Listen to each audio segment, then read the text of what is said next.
earnings coming out this week. So that's gonna be something I'm be in tune with.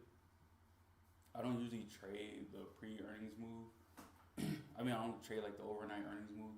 I usually either trade like what's running up to it or like right after.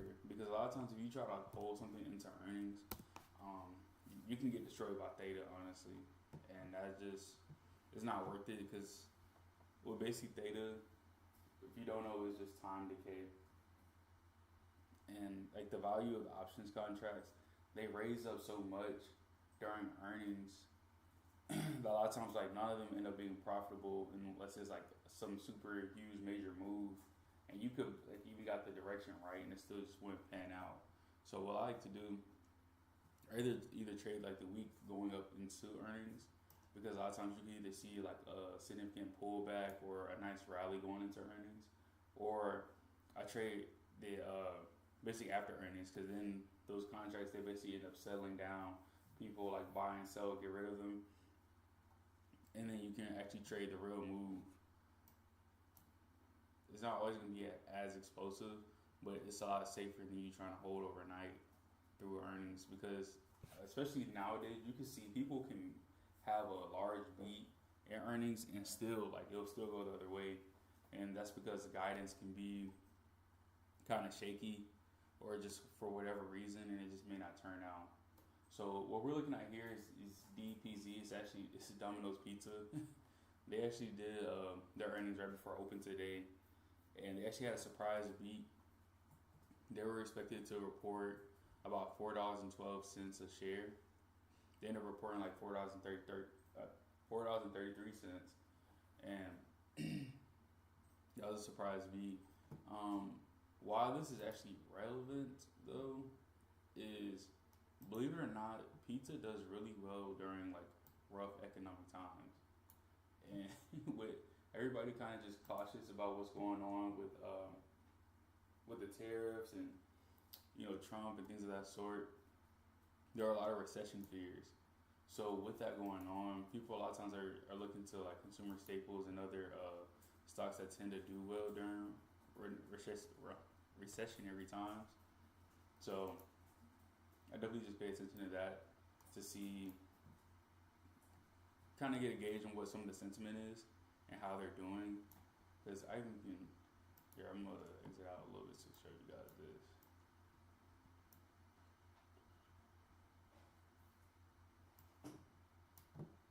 So you guys will get a better understanding.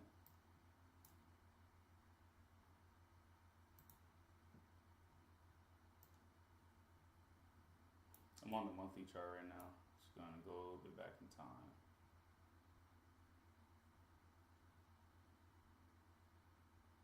Okay, here we go.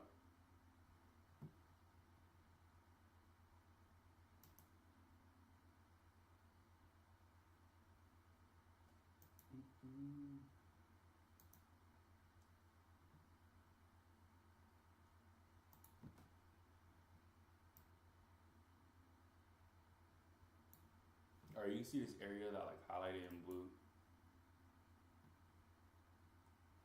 Okay, so during this time was actually during like the COVID like recession, right? And actually, if you look at any of the chart, for the most part, this is like reverse. They all kind of like just tank down during the time when there was like there were like recessionary fears because of COVID. I mean, we were in a recession, and then like whatever happened, the markets pretty much tanked. But you see on Domino's Pizza, we actually rallied a good bit going into that. So we actually had like a little rally, and then it kind of settled down, but it didn't really have that same drop that everybody else had. It wasn't until later, until we're in 2022, that we started to pull back some, and that was around the other times that other stocks began to rally because the recessionary fears started to die down at that point, and so people kind of moved away from like some of these somewhat safety plays with Domino's. But you see now we're coming around here, and we're actually like kind of building back up. So we're on the monthly chart. You can see it's getting ready for like another push. So with Domino's, what I'm keeping my eyes on, it's around 480, and it's kind of been sitting around that area for a while. It's been consolidating there. So and they're saying there's a very fair value gap. A big level for Domino's will be around 500. When we start to see a break above 500, you see that kind of coincides with this resistance area around here as well. We'll start looking at like 530 and then eventually 550. So now with Domino's, it looks like we have a cup and handle pattern going on here, which is basically just another bullish setup pattern. See, we kind of have like it's like the cup right here, and then this is like the handle, and that usually ends up leading to breakout to the upside. But we'll see. I just have an alert that's really set for 500, because I feel like it's a big psychological level for it, and we've shown that's like that's a repeated area of resistance. So now we're still, like I was saying, we're sitting at this 480 level, and so that's just something to keep his eyes on. And the fact that it's shown that we have more growth happening with Domino's Pizza and it's doing well with this beat shows that people are turning more towards pizza. And the reason people turn towards more pizza during recessionary times is they start going away from like regular DoorDash and other ways you eat out, because pizza tends to be a little bit cheaper. You can they have deals and whatnot, so people are trying to save money. And this pretty much goes in line with what we've already been seeing with like consumer sentiment, how it's not high. People aren't expecting like great things right now. So that pretty much goes in line and gives you this overall view of like market sentiment. So the next stock I'm gonna check out, we can go to let's take a QQQ. This is an ETF. Just kind of see what's going on pre-market, overall market sentiment. We're on the daily. Let me know if you guys can see this okay. And let me know if you have any questions. I'll be happy to go over anything in particular.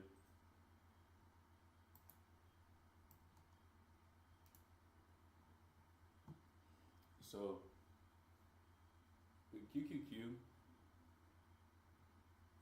we're pretty much like, you see we've been in this downtrend. Overall, the market's been in this downtrend. This is on the daily chart, and right now we're starting to hit a little bit of this reversal.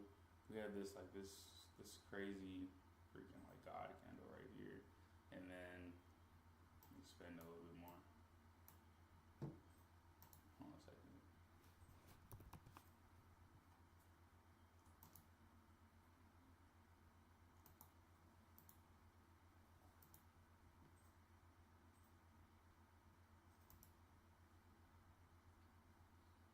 Yeah, one of my indicators came off before.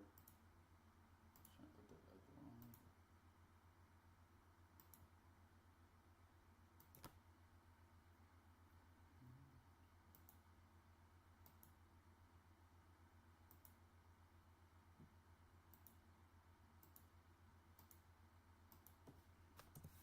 I'm doing the 9 and the 20 EMA. I use it for like its crossovers. It's basically end up just like painting a better picture of like bullish and bearish setups, but also just helps me visualize better like what's going on. All right, yeah. So here we go. So right now, you saw we can continue to rally on like a 222 confirmation that was going on from last week, and we're still sitting around this area. Looks like we're around like 472.76 in pre-market. We need to break above 473.09 to continue that. But we're sitting in this bearish fair value gap, which our biggest next level of resistance is we're seeing it to be like around 480. And with that, let me draw this line. So we're sitting at like this resistance for this 480 level. And once we kind of break through that, we'll really start to see a little bit more momentum pick up. And then as you can see, the 9 and the 20 EMA are looking closer to crossing over. And when that happens, that's basically more of a bullish sentiment. So once you see this yellow line cross above this purple line, that's when you start to see that's like a bullish confirmation. So this is on the daily time frame. I also like to look at the 4-hour time frame when I'm doing my day trading, of course. On the 4-hour time frame, it's already done it. Actually, let's do our regular trading hours. Yeah, it's already done it like a couple of times actually. So like we ended off on this hammer. So yeah, I'm looking at it to test this 480 level. If we start to face too much resistance here, we can look at it go back down to retest like 474, 475, and eventually like 470, then like 468, things like that. That's when we start looking bearish. But if we get strength above, we like break and hold above this 480 level, and what you want to see is like a nice increase in volume down here at the bottom. That's what I'm tracking down here. I like to see buying volume step in right here, and a nice push above that 480 level. That's when we can start easily looking at towards like 490, 495, and eventually 500. And that's when bulls will start to get back in control, and that will start to change the sentiment about what's going on. But that's a little bit further down the line. We just trade what we see. We don't want to get too far ahead. Let's see another stock that has earnings that's coming up here. Let me see. I know Visa has earnings, and their ticker symbol is just V. No, their setup is pretty similar. Here, let me chart this just a little bit. So what I'm gonna do now is just kind of like identify some trend lines that I see. And that's just identifying areas where you've seen that like you either bounced at or have resistance at over time. Like it doesn't have to be perfect, but you can see like my yellow trend line right here is bounced off. We have resistance right here at this point, and then down at this area as well, where you see we're actually consolidating that right now. Now I'm gonna do the bottom half.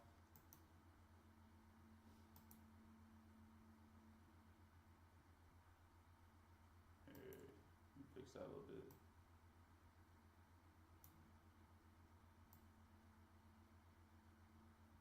It's not gonna be perfect, but it's just so you can get an idea of like what's going on. There's more trend lines I could draw, but I like to go with the bigger picture, and it kind of gives you an idea of like where we're sitting at.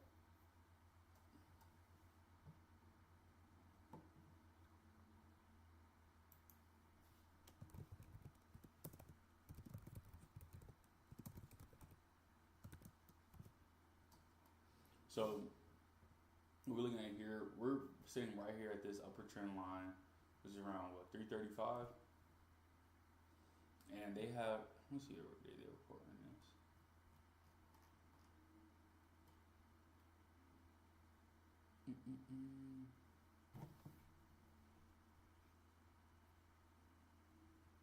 One second.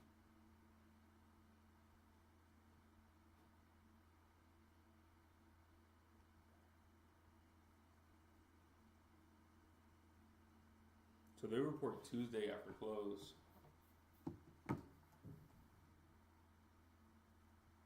Let's see. Oh, wrong window.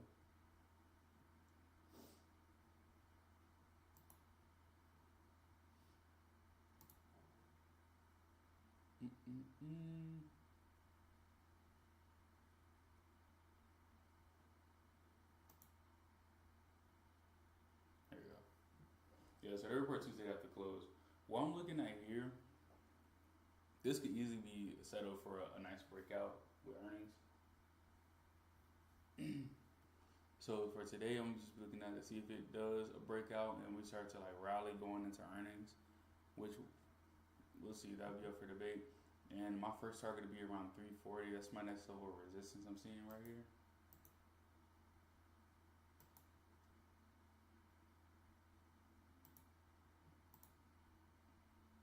And I'll target just like 345.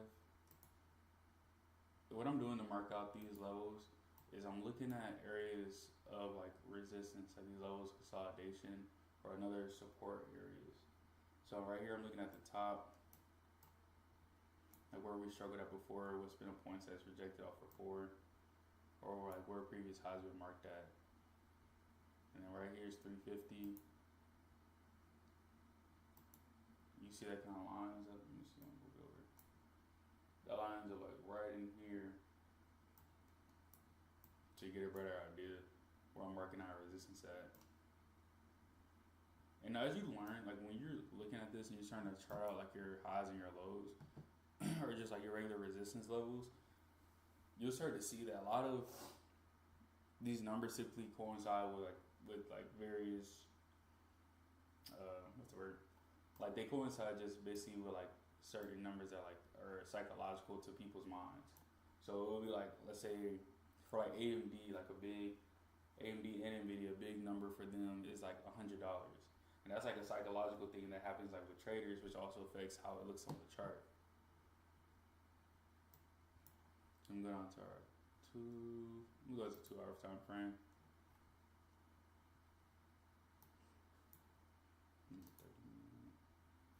So yeah, it's down on a 30 minute. You can see we're still just like in this little range of just consolidation, which is showing me that a bigger move is setting up. So when you have like a large move and then some consolidation, that just shows that another move is setting up. And this one I'm looking to play to the upside, but if it fails, if it rejects, at least for today, I'm gonna start looking at puts, which is basically me playing into the downside. If we break below looks like 334. I'm going to set an alert right there.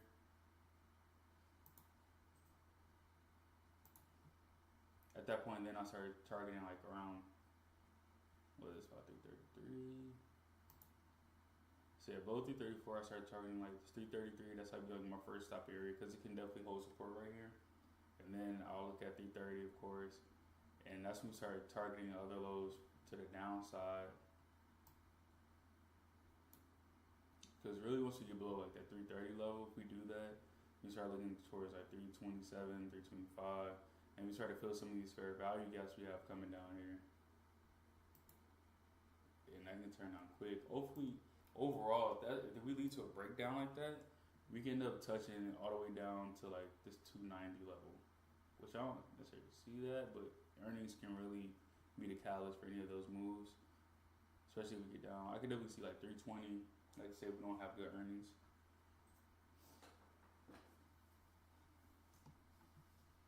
So yeah, if we get down to 320, 300 is another like psychological level, and like this 290 level. Yeah, I'm gonna look at Tesla. This ticker symbol TSLA, which they're up a good bit in pre-market. I want to say. Yeah, they're up like about 1.5% up to about 290. All right, Tesla's starting to rally a little bit. Or like gaining some support. They're getting beat to crap, honestly. Yeah, it's gonna be a big test for Tesla today. It's like this 290 and then this 295 level, and eventually that 300 level. Which that's another thing I was talking about, like having psychological levels that the market likes to buy by. So I'm gonna go ahead and mark out this 295, and then I'm gonna mark out 300.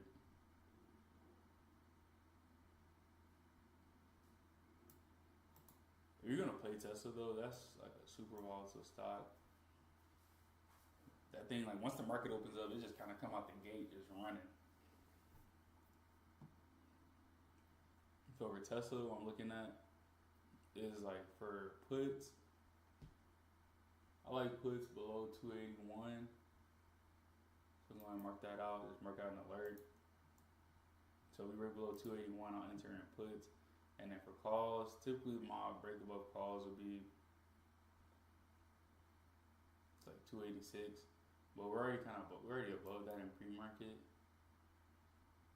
But I'm just add an alert on it just in case we start to retest this area. Because even though we kind of like went up a little bit in pre-market, we could come back down to retest this previous high. And it'll be a support level. And so that kind of just gives me an idea, like we start to break below it and break down below that, that'll start to show me that there is like some type of like bearish sentiment. But if we end up holding that level, that just lets me know that we're still getting ready for a nice little push. This on the 15-minute chart, this is pre-market. So yeah, it's like it's had a little pop and it's just kind of consolidated now. So yeah, that's what I'm really gonna be looking for. And then overall, to really keep pushing, I really want to see Tesla above that 295 and go ahead and hit in 300. But yeah, that's just a couple things I'm looking at. I sent my full breakdown into my Discord. go check the link in my bio. It sends you to my YouTube, and it has my Discord in there, or you can message me. I'll send you the link. It's free. You just come and tap in, and we have a lot of stuff that we got going on. A lot of different watch lists, like breakdowns I do. I have like some free content showing you how to begin your trading journey, and also just how to get started with investing. So go and check that out, and you can see we can take advantage of the new Coach Next that's coming out. So, all right, thank you guys for tuning in. Peace.